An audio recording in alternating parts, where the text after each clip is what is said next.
задоволство сакам да ги информираме граѓаните. Поддршката за платформата за демократска Македонија расте.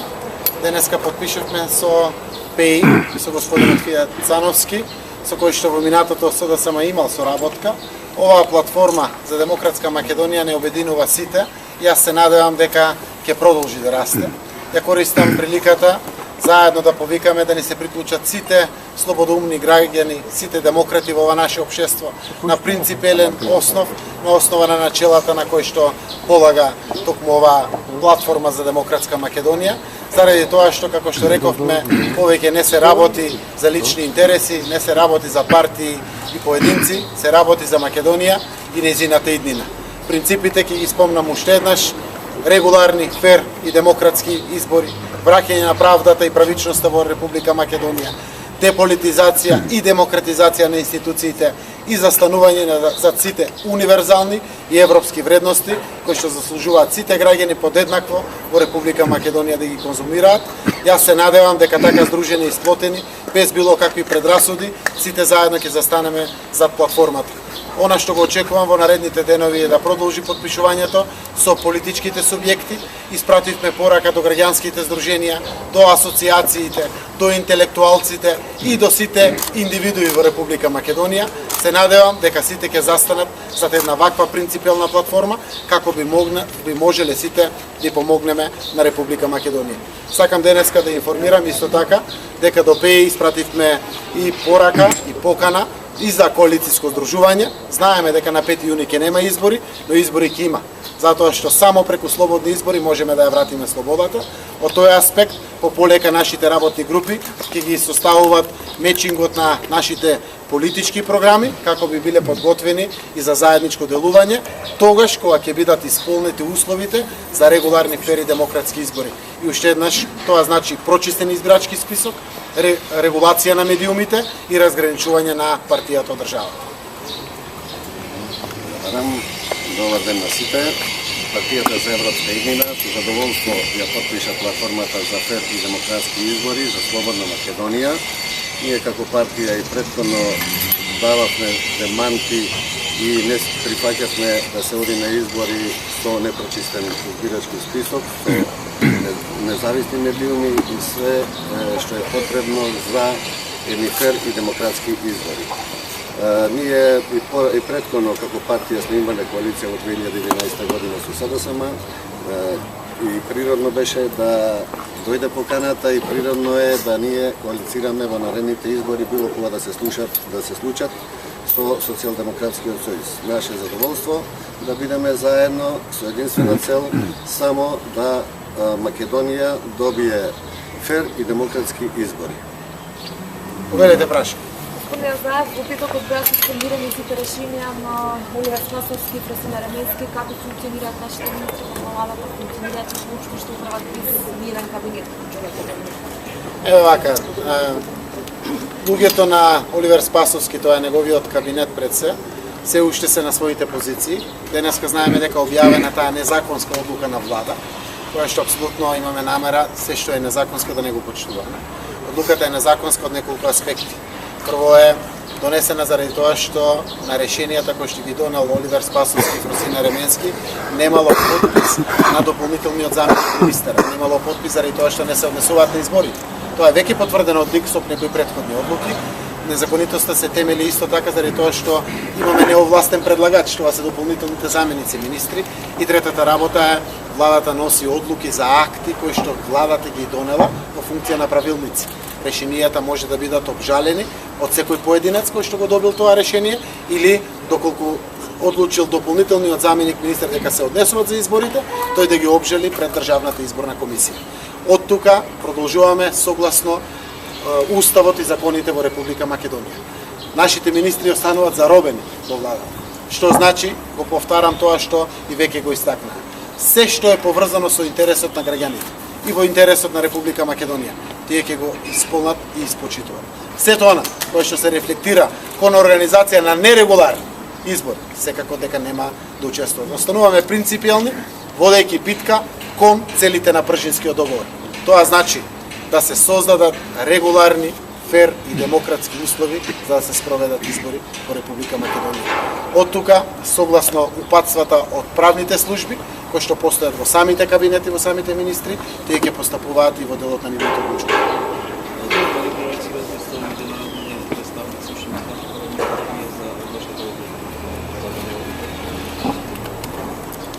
Јас само ќе ве упатам на прогласот кој што народните представници го дадоа, а во делот на нивната проценка за минимум услови за исполнување на изборите.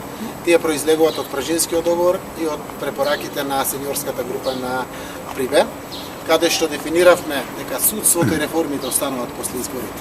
Реформите кај правобранител, тајните служби, агенција за корупција и слични институции остануваат после изборите. Но минимум условите се реформи во медиумите, разграничување на партијата од државата и регуларни избори во очистен избирачки список. Нивните ставови се веќе познати во јавноста и дискусиите и разговорите секогаш со меѓународната заедница водат токму на основа на тие начела и принципи зад кои што сите застануваме. Ваквата еднонасочна или да ја наречам еднострана одлука на владеачките партнери да го распуштат парламентот без да бидат исполнети ваквите услови, секако е нивна одговорност. Принципиалните ставови СДСМ и Сдружената опозиција ќе ги брани до крај, заради тоа што на Македонија не и требаат уште едни нерегуларни избори. Само регуларни, фер и демократски избори се излез од кризата, гаранција за стабилноста и гаранција за едината на Република Македонија. Колку вработени се доведени во прашање нивната позиција со оваа одлука на владата, да имате информација вкупно? Второто прашање е рековте избори нема на 5 јуни, ама избори ќе има. На маса ли опција за одлагање? Јас верувам дека таа е единствената опција за одлагање, зошто не заради тоа што заев така се. Граѓаните мора да добијат фер шанса да веруваат во избирачкиот список. Ние сме свесни дека ваквиот процес кој што го отворивме мора да биде за отрезнување на Македонија и на сите нејзини граѓани зборуваме од позитивен аспект. Фер шанса каде што еден глас, еден човек ќе биде еден глас е нешто кое што е темелот на секоја демократија. Ако тоа не го возможиме на Македонија и на нејзините граѓани, чуму ние сите овие полна уста зборови за реформи во општеството наше. Само тоа е гаранција на процесот кој што е отворен во Македонија и мора да биде завршен со демократизација на институциите, со регуларни избори, со фери демократски услови за тие избори и слично. Истовремено верувам дека е загрозено местото за работно место само на неколку луѓе, се работи за надворешните членови на кабинетот на министрите. Сите други може да бидат вратени со решенија поништени, решенија или слично, не се работи за бркање од работа, односно ќе останат без решенија оние тројца надворешни, имаше тројца внатрешни. Само тројцата би можело. Тоа не е крај на светот. Тие луѓе влегоа како стручна асистенција на самите двајца министри и тоа не е во суштина проблемот. Проблемот е во незаконитоста на одлуката. Таа таква одлука апсолутно е спротивна на сите нормативи и законски прописи во Република Македонија. Како одлагање на избори? Како односно во мието трети или дека нема уставна можност да ние да распишеме на 15 ќе ги распише изборите, тоа е едното прашање. Второто, винака конечно државната изборна комисија има отворена јавна седница. Според искуството до сега се надгласуваа политички завршки. Како чувствувате дека се стават? Дозволете да дадам одговори на двете важни прашања. Според мене се многу важни, заради тоа што дискутира македонската јавност и вие медиумите секако за овие прашања. Правото да распише избори Трајко Велјановски го црпи од пратеничкиот мандат. Денеска имаше седница на председателството. Тој знам дека ќе патува на 14 април. Сето тоа е поради пратеничкиот мандат кој што е еднаков со сите пратеници. Уставот и законот ниту забранува, ниту прават некоја било каква пречка за свикување на собранието. Секако пратениците имаат мандат до изборот и верификацијата на новите пратеници. Согласно тоа постои отворена врата да парламентот се свика, посебно ако не друго поважно од тоа дека нема обезбедено услови за регуларни избори, здравје. Значи, пресериозна е причината за свикување на парламентот. Теоретски само ќе го поставам прашањето. Што ако 9 члена на ДИК си дадат оставка? Во момент. Дали тоа значи дека не постои правен механизам? Се свикува собранието, бира нови членови на ДИК. И тоа е апсолутно дозволено согласно устав и закон. Секако постои само опцијата на политичка волја за овие работи. Правна регулатива постои за Македонија да добие услови за регуларни, фер и демократски избори. Во делот на второто прашање, Јас се радувам на јавните седници на Државната изборна комисија заради тоа што се бориме за транспарентност, се бориме за отчетност, се бориме за информираност на граѓаните. Јавните седници токму тоа ќе го направат. Она што покажуваат нашите анализи и ќе ви дадам своевидно наше еднострано политичко толкување, граѓаните ќе можат да извлечат своји заклучоци пред се од јавните седници, зборуваат следно. Пример прашањето. Никој не живее на наведената адреса. Добило одговор. На адресата не живее лице со наведените податоци. Одговорот на ваквите прашања значи дека тие граѓани треба да се избришат од гласачкиот список. Тоа значи дека на плацот кај што нема куќа се запишени 40 гласачи. На влезот кој што е трети поред во зградата со 2 влеза, значи дека не постојат гласачи. Тие треба да се избришат. Јас за жал денеска очекувам ДИК со мнозинство гласови да гласат дека треба да обстане. Оваа врв на абсурдност и катарза се надевам ќе биде возможна пред очите на граѓаните да се случи. Ако не дај Боже, токму тоа се случи. Очекувам политичко насилие со политичко надгласување во независната институција која што ја создадовме, Државна изборна комисија. Ако тоа се случи, тоа е врв на абсурдноста во Република Македонија. Секако, само по основот на прашањето, никој не живее на наведената адреса. На адресата не живее лице со наведени податоци. И испитаникот живеел тука, но починал се вкупно 10.938 гласачи. Тие треба да се избришат.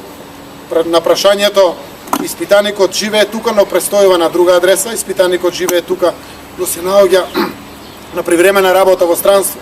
Испитаникот живеел тука и се иселил на друга адреса во Рама. Или живеел тука и се иселил во странство. Некаде е бројка од 27.317. Зарем тоа не е доволен основ тие граѓани да останат со право на глас, но да бидат во вториот дел на избирачкиот список, како граѓани кои што живеат надвор од Македонија, а се со право на глас. Тоа се нашите иселеници, и не го губат правото на глас. Тоа е пречистувањето на избирачкиот список. Очекувам ДИК да работи по закон и по методологија. Ни повеќе, ни помалку. И очекувам тоа да го прави на јавни седници, транспарентно, пред очите на целата македонска јавност.